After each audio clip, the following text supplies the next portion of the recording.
ಕರ್ನಾಟಕ ರಾಜ್ಯದ ಉಡುಪಿ ತಾಲ್ಲೂಕಿನ ನಂದಿಕೂರು ಗ್ರಾಮದಲ್ಲಿ ಸ್ಥಿತವಾಗಿರುವ ಶ್ರೀ ದುರ್ಗಾಪರಮೇಶ್ವರಿ ದೇವಸ್ಥಾನ ಧಾರ್ಮಿಕ, ಸಾಂಸ್ಕೃತಿಕ ಹಾಗೂ ಆಧ್ಯಾತ್ಮಿಕ ಮಹತ್ವವನ್ನು ಹೊಂದಿರುವ ಒಂದು ಪ್ರಮುಖ ದೇವಸ್ಥಾನವಾಗಿದೆ. ಈ ಕ್ಷೇತ್ರವು ಅನೇಕ ಶತಮಾನಗಳಿಂದ ಭಕ್ತರ ಭಕ್ತಿ, ನಂಬಿಕೆ ಹಾಗೂ ಸಂಪ್ರದಾಯಗಳ ಕೇಂದ್ರವಾಗಿ ಬೆಳೆಯುತ್ತಾ ಬಂದಿದೆ. ದುರ್ಗಾಪರಮೇಶ್ವರಿ ಅಮ್ಮನ ಅನುಗ್ರಹವನ್ನು ಪಡೆಯಲು ದೂರದೂರಿನಿಂದ ಭಕ್ತರು ಈ ಕ್ಷೇತ್ರಕ್ಕೆ ಆಗಮಿಸುತ್ತಾರೆ. ದುರ್ಗಾಪರಮೇಶ್ವರಿ ದೇವಿಯು ಶಕ್ತಿ ಸ್ವರೂಪಿಣಿಯಾಗಿದ್ದು, ದುಷ್ಟಶಕ್ತಿಗಳ ಸಂಹಾರಕಿಯಾಗಿ ಮತ್ತು ಭಕ್ತರನ್ನು ರಕ್ಷಿಸುವ ಮಾತೃಸ್ವರೂಪವಾಗಿ ಪೂಜಿಸಲ್ಪಡುತ್ತಾಳೆ.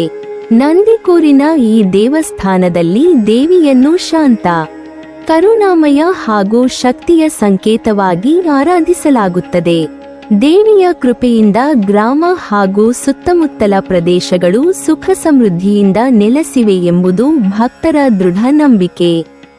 ಈ ದೇವಸ್ಥಾನದ ಇತಿಹಾಸವು ಪ್ರಾಚೀನ ಕಾಲಕ್ಕೆ ಸೇರಿದದ್ದು ಎನ್ನಲಾಗುತ್ತದೆ. ಕಾಲಕ್ರಮೇಣ ಅನೇಕ ರಾಜರು, ಭಕ್ತರು ಹಾಗೂ ದಾನಿಗಳು ದೇವಸ್ಥಾನದ ಅಭಿವೃದ್ಧಿಗೆ ತಮ್ಮದೇ ಆದ ಕೊಡುಗೆಗಳನ್ನು ನೀಡಿದ್ದಾರೆ. ದೇವಸ್ಥಾನದ ವಾಸ್ತುಶಿಲ್ಪವು ಪರಂಪರೆಯ ದಕ್ಷಿಣ ಭಾರತೀಯ ಶೈಲಿಯನ್ನು ಪ್ರತಿಬಿಂಬಿಸುತ್ತದೆ. ಗರ್ಭಗುಡಿ, ಪ್ರದಕ್ಷಿಣಾ ಪಥ, ನವರಂಗ ಹಾಗೂ ಧ್ವಜಸ್ತಂಭ ಇತ್ಯಾದಿ ಭಾಗಗಳು ದೇವಾಲಯದ ವೈಶಿಷ್ಟ್ಯತೆಯನ್ನು ಹೆಚ್ಚಿಸುತ್ತವೆ. ದೇವಸ್ಥಾನದಲ್ಲಿ ನಡೆಯುವ ವಾರ್ಷಿಕ ಜಾತ್ರೆ ಹಾಗೂ ನವರಾತ್ರಿ ಉತ್ಸವಗಳು ವಿಶೇಷ ಮಹತ್ವವನ್ನು ಹೊಂದಿವೆ. ಈ ಸಂದರ್ಭದಲ್ಲಿ ವಿವಿಧ ಧಾರ್ಮಿಕ ಆಚರಣೆಗಳು, ವಿಶೇಷ ಪೂಜೆಗಳು, ಹೋಮ ಹವನಗಳು ಮತ್ತು ಸಾಂಸ್ಕೃತಿಕ ಕಾರ್ಯಕ್ರಮಗಳು ನಡೆಯುತ್ತವೆ. ಊರಿನ ಜನರು ಒಗ್ಗಟ್ಟಿನಿಂದ ಈ ಉತ್ಸವಗಳಲ್ಲಿ ಪಾಲ್ಗೊಳ್ಳುವುದು ಸಾಮಾಜಿಕ ಸೌಹಾರ್ದತೆಯ ಉತ್ತಮ ಉದಾಹರಣೆಯಾಗಿದೆ.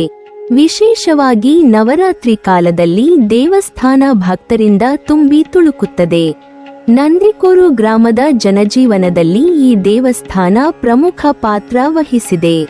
ಜನರು ತಮ್ಮ ಜೀವನದ ಶುಭ ಕಾರ್ಯಗಳು, ಸಂಕಷ್ಟಗಳ ಪರಿಹಾರ ಹಾಗೂ ಮನೋಕಾಮನೆಗಳ ಪೂರಣಕ್ಕಾಗಿ ದೇವಿಯ ಶರಣಾಗುತ್ತಾರೆ. ಶ್ರೀ ದುರ್ಗಾಪರಮೇಶ್ವರಿ ದೇವಿಯ ಭಕ್ತಿಯಿಂದ ಜನರಲ್ಲಿ ನೈತಿಕತೆ, ಶಿಸ್ತು ಹಾಗೂ ಸಂಸ್ಕಾರಗಳು ಬೆಳೆದು ಬಂದಿವೆ.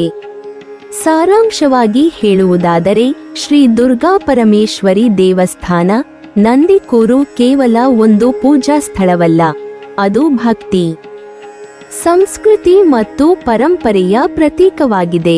ಈ ದೇವಸ್ಥಾನವು ಭಕ್ತರ ಜೀವನದಲ್ಲಿ ಆಧ್ಯಾತ್ಮಿಕ ಬೆಳಕನ್ನು ಚೆಲ್ಲುತ್ತಾ ಸಮಾಜದಲ್ಲಿ ಶಾಂತಿ ಮತ್ತು ಸಮೃದ್ಧಿಯನ್ನು ಹರಡುತ್ತಿರುವ ಪವಿತ್ರ ಕ್ಷೇತ್ರವಾಗಿದೆ.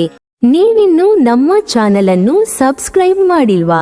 ಹಾಗಾದರೆ ಈ ಕೂಡಲೇ ನಮ್ಮ ಇತಿಹಾಸ ದರ್ಶನ ಚಾನೆಲ್ ಅನ್ನು ಸಬ್ಸ್ಕ್ರೈಬ್ ಮಾಡಿ ಮತ್ತು ಪಕ್ಕದಲ್ಲಿರುವ ಬೆಲ್ ಐಕಾನ್ ಅನ್ನು ಪ್ರೆಸ್ ಮಾಡಿದರೆ ನಮ್ಮ ಹೊಸ ವಿಡಿಯೋಗಳನ್ನು ನೋಡಬಹುದು.